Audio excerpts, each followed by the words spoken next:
오늘 우리에게 주시는 하나님 말씀 누가복음 8장 4절에서 15절까지 말씀입니다. 누가복음 8장 4절에서 15절 말씀 제가 봉독을 하겠습니다.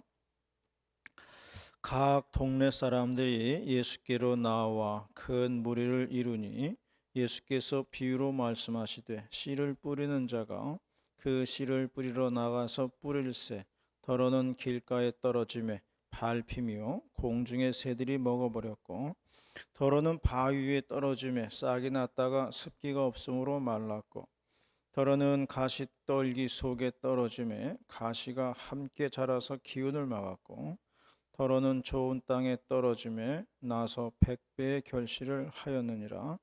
이 말씀을 하시고 외치되 들을 귀 있는 자는 들을지어다.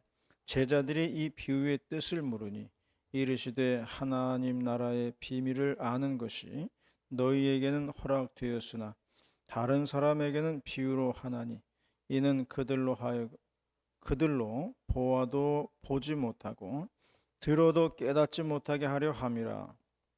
이 비유는 이러하니라.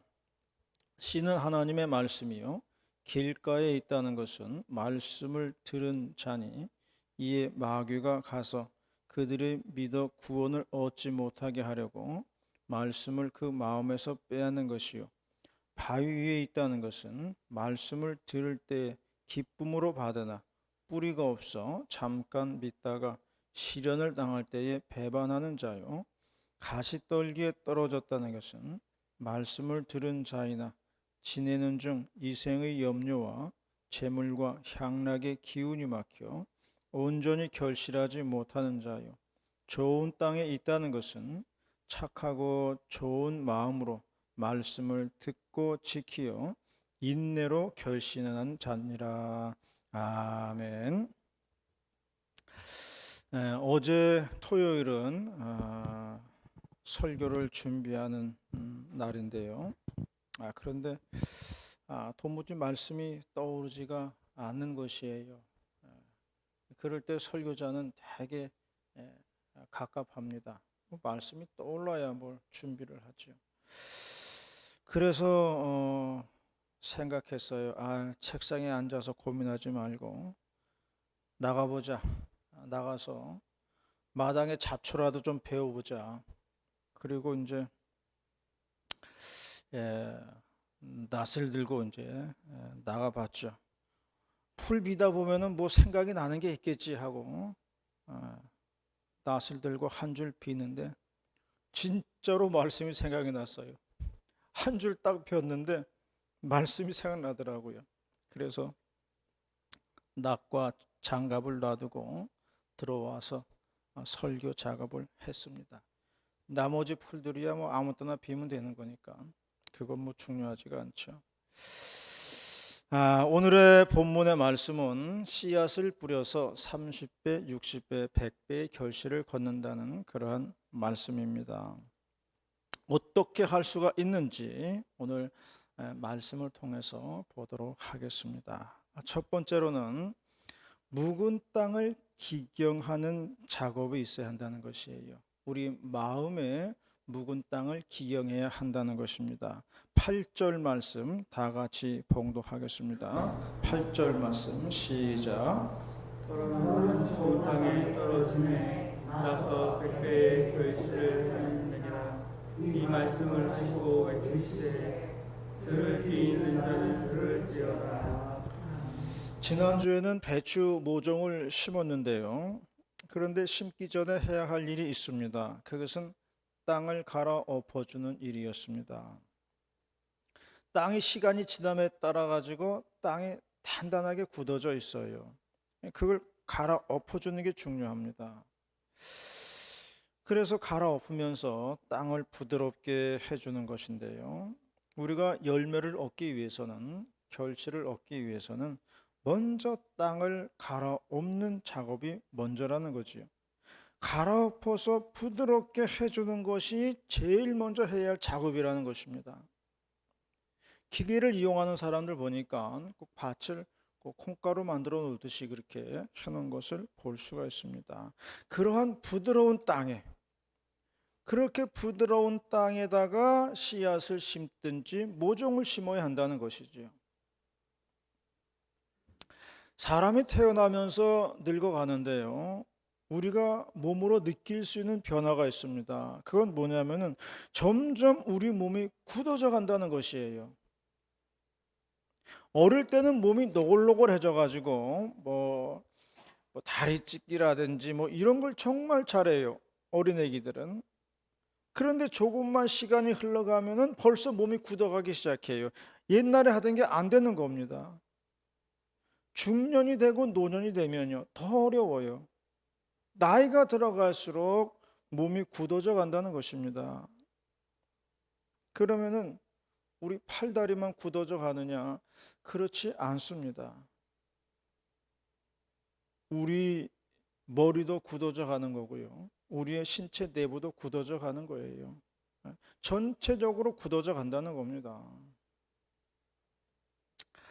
저희 집사람이 평택에서 큰아들을 낳았는데요, 임신 중독이 있어서 발이 퉁퉁 부었습니다.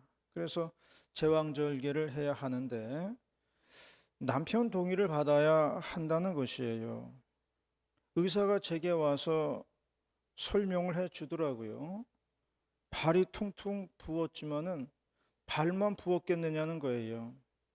발이 부었지만은 발만 부은 게 아니라는 거예요. 몸이 전체적으로 부었다는 겁니다. 아기가 있는 것도 부었다는 것이에요. 그렇기 때문에 빨리 수술을 해야 된다, 그런 이야기를 하더라고요. 그래서 급하게 수술을 했던 그런 기억이 납니다. 여러분, 우리가 나이 들어갈수록, 노인이 될수록 고집이 세지는 것을 볼 수가 있습니다.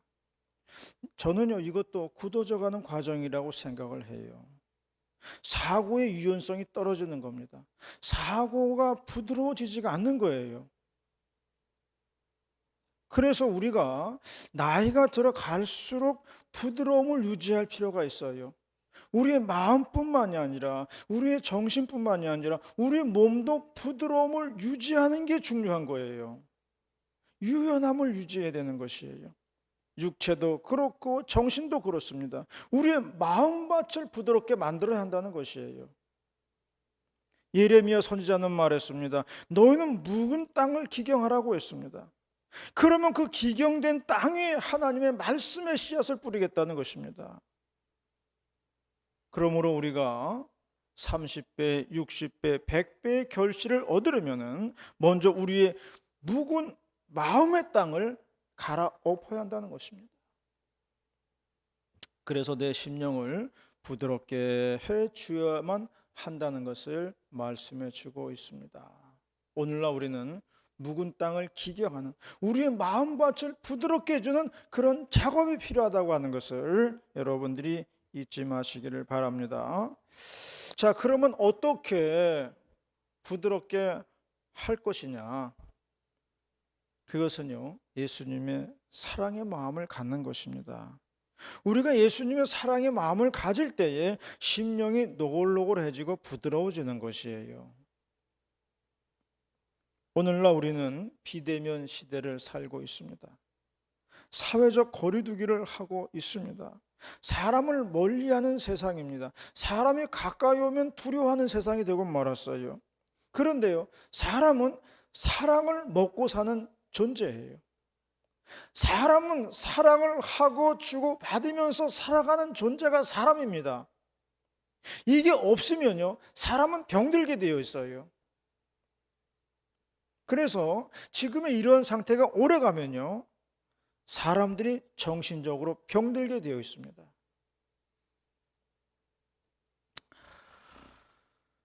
사랑과 관심이 없는 세상은 병든 세상이 되는 겁니다. 그래서 오늘날 우리에게 정말 더욱더 필요한 것은 사랑이고 관심이고 배려인 것이에요. 이 비대면 사회지만은 더욱더 오늘날 우리에게 필요한 겁니다. 절실하게 요구되는 거예요.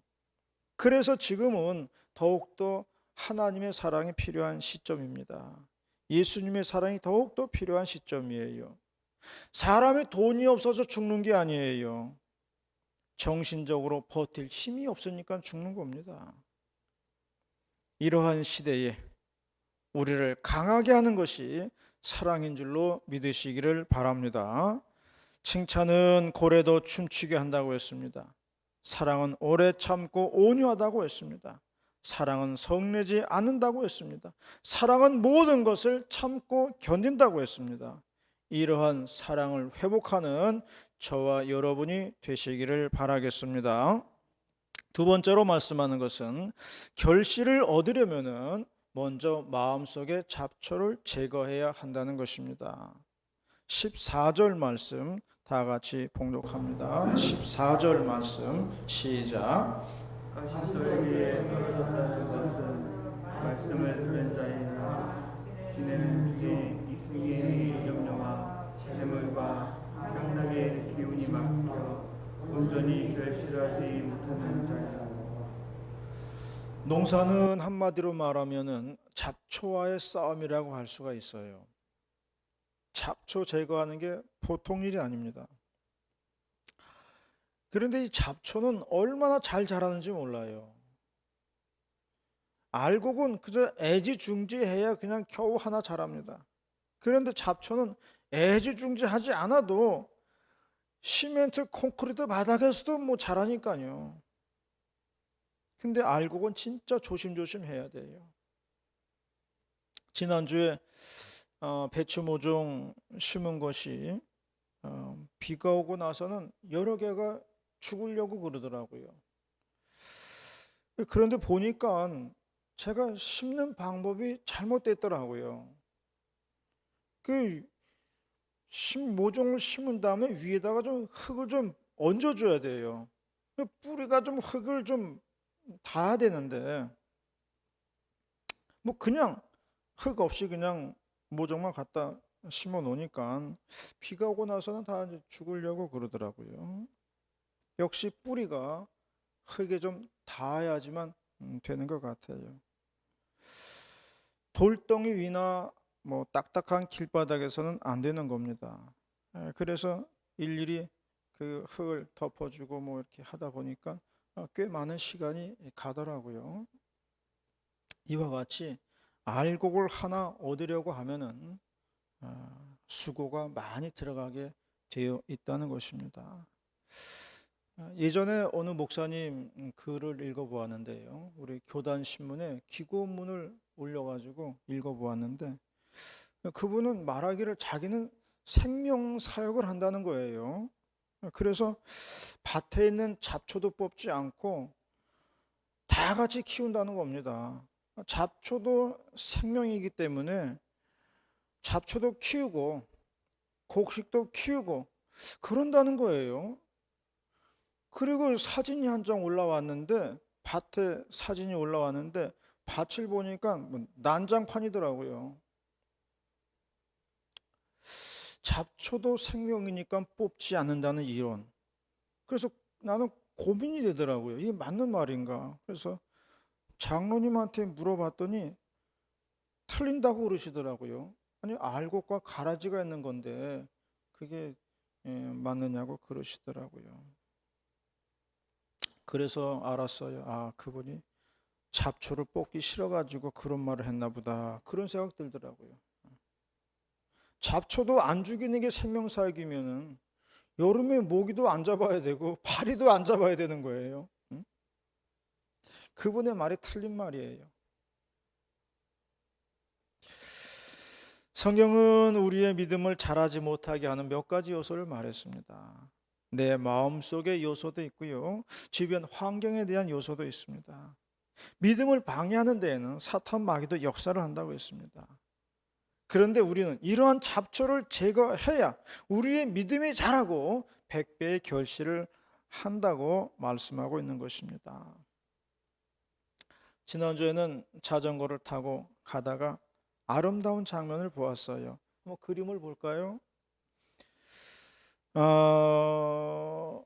논에 이삭이 패기 시작하는 모습입니다.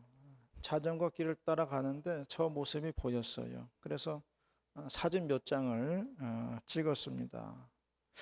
이것을 보고서 느끼는 건 뭐냐면은 아름다운 것은 꽃만 있는 것이 아니다 하는 것이에요. 꽃만 아름다운 것은 아니에요. 벼이삭도요, 얼마든지 아름다울 수 있다는 것을 알았어요. 아름답지 않습니까? 예쁘지 않습니까? 그런데 그전에는 저런 걸 보면은 그냥 뭐 아무렇지도 않게 그냥 지나갔는데 요즘은 저런 거 볼 때마다 그런 생각 들어요. 야, 저렇게 되기까지 저 농부가 얼마나 고생을 했을까. 그런 생각 들어요. 저렇게 아름다운 모습을 만들기까지 농부는 얼마나 땀을 흘리고 수고를 했을까. 그런 생각이 들더라고요. 예전에는 남의 집 아름다운 모습을 보면은 그냥 아름답구나 했지만은 이제는 그런 거 보면은 그런 생각 들어요. 야, 저 집주인이 저렇게 되기까지 얼마나 수고했을까.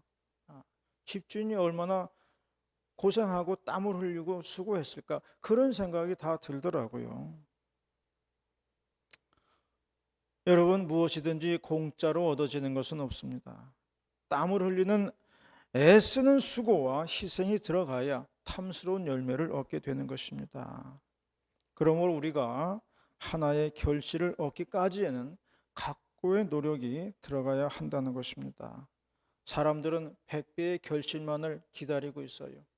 100배의 결과물만을 기다리고 있습니다. 하지만 그러기 위해서는 때로는 돌짝밭도 이겨내야 되고요.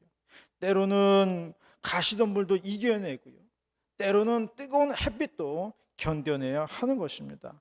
때로는 마귀의 유혹도 있습니다. 이러한 과정을 거칠 때에 우리 인생에서 100배의 결실을 거둔다는 것을 잊지 마시기를 바라겠습니다. 마지막 세 번째로 결실은 인내함으로 얻는다고 말씀을 했습니다.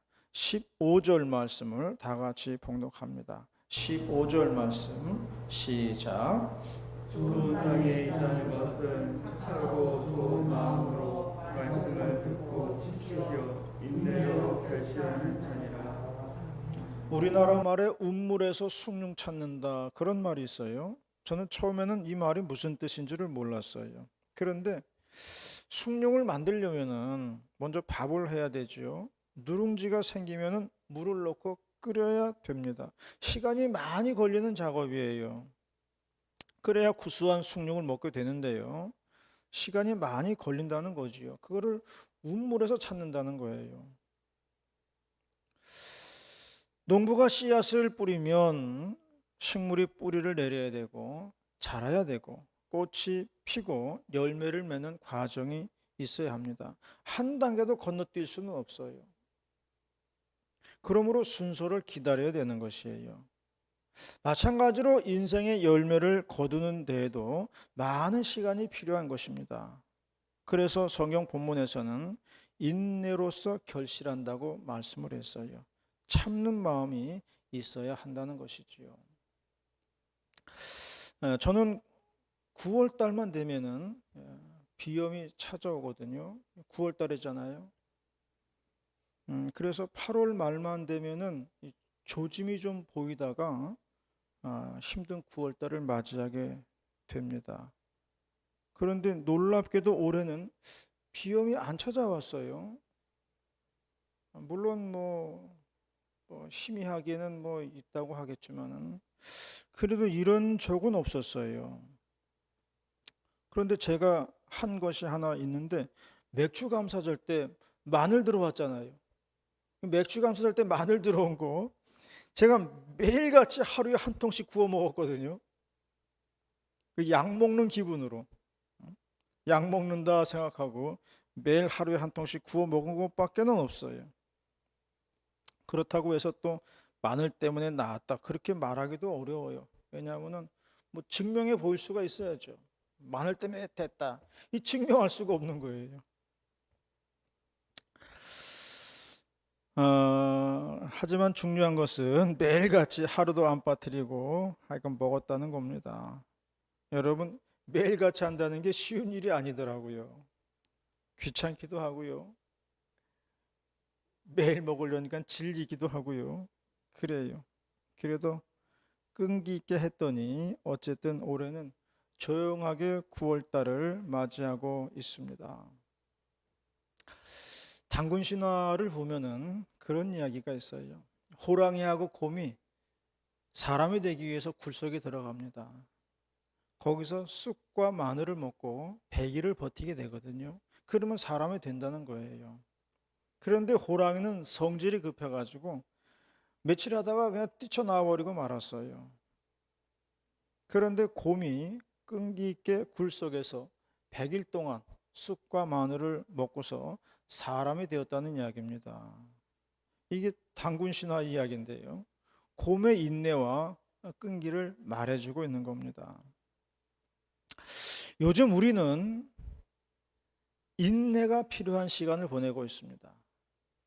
경제는 어렵지요. 스트레스는 이만저만이 아닙니다. 자가격리라고 해가지고 집에만 갇혀 있으니까 사람들이 우울증에 걸릴 지경입니다. 때로는 나가서 구경도 하고 사람도 만나고 해야 하는데 이 모든 것이 차단이 되었습니다. 그래서 지금 우리는 인내력 훈련을 하고 있다고 생각을 합니다. 누가 지혜롭게 인내해낼 것인가? 누가 지혜롭게 참아낼 것인가? 이런 과정을 겪고 있는 것이에요. 성경은 말씀했습니다. 눈물을 흘리며 씨를 뿌리는 자는 기쁨으로 거둘 것이라고 했습니다.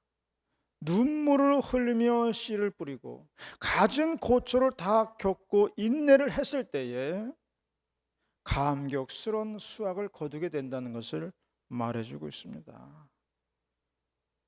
우리는 지금의 이 시기를, 이 시간을 어떻게 인내하느냐에 따라서 코로나 이후의 삶이 결정될 것입니다. 지금의 이 시간을 어떻게 보내느냐에 따라 가지고 코로나 이후의 삶이 결정될 거예요. 지금 이 와중에도 하나님이 우리에게 주신 선물이 있습니다. 지금 다 어려운 이 와중에도 하나님이 우리에게 주신 게 있어요. 그게 뭐냐면은 시간이에요. 시간이란 걸 주었어요. 여태까지 우리에게 이렇게 많은 시간이 주어진 적이 없습니다. 그러므로 이 주어진 시간을 어떻게 잘 준비할 것이냐. 이 주어진 시간의 선물, 시간은 금이라 그러는데 이거 주어졌어요. 이 시간 관리를 어떻게 할 것이냐가 중요한 것이에요.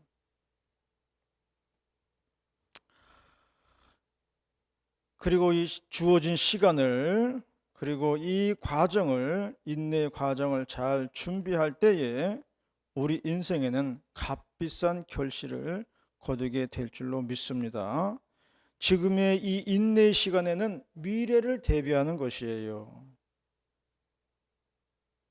미래를 대비하는 것이 인내의 시간에 해야 할 일들이라는 것입니다.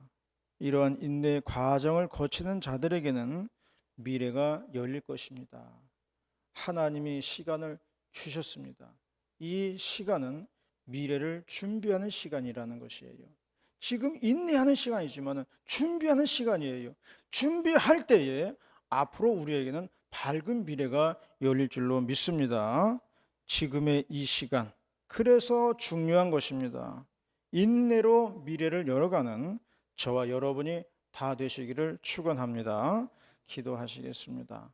할렐루야. 전능하신 아버지 하나님, 고맙고 감사를 드리옵나이다. 오늘도 저희들을 불러주셔서 하나님 말씀 듣게 하시고 이 어려운 시기에 주님이 주신 말씀 듣고 살아갈 수 있도록 인도하시고 역사하여 주시옵소서. 오늘날의 상황이 무엇을 의미하는지, 무엇을 해야 하는지 말씀해 주심을 감사를 드리옵나이다. 잘 깨닫고 지켜나가는 복된 종들이 다 될 수 있도록 역사하여 주시옵소서. 할렐루야. 감사드리며 거룩하신 예수님의 이름으로 기도 올리옵나이다. 아멘.